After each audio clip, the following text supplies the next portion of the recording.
Après les États-Unis et la Russie, on parle de la France.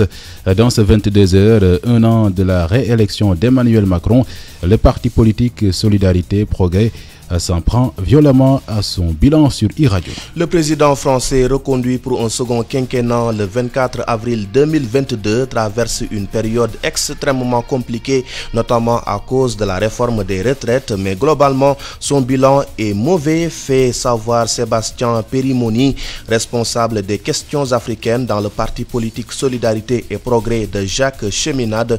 Le voici sur les ondes de la radio d'ici et d'ailleurs. Comme vous le savez, il y a beaucoup de ressentiments actuellement en France. Il y a des manifestations depuis maintenant 2 mois. On en est à la 10e contre la réforme des retraites qui est passée donc en force par le 49.3, sans vote à l'Assemblée nationale, alors que 60 à 70% de la plupart des salariés, publics, privés confondus d'ailleurs, étaient contre cette réforme qui allonge de 2 ans l'âge de départ à la retraite. Donc il y a un sentiment de colère contre la présidence Macron et qui a été renforcé par son discours dans lequel il a justifié justement le passage en force de sa réforme des retraites, où il s'est donné 100 jours pour donc lancer 4 grands chantiers, c'est-à-dire résoudre tous les problèmes de la France dans le domaine de la santé, avec des médecins et des infirmières partout, dans le problème de la justice, avec des magistrats, un grand chantier pour la réindustrialisation de la France.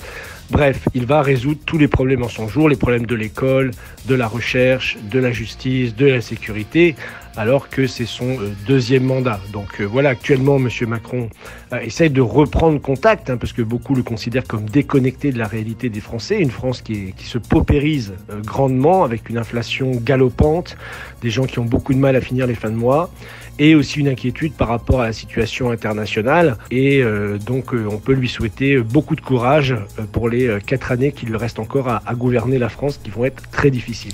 Les 4 années prochaines d'Emmanuel Macron à la tête de la France seront très difficiles, d'après Sébastien Périmoni que nous venons d'écouter.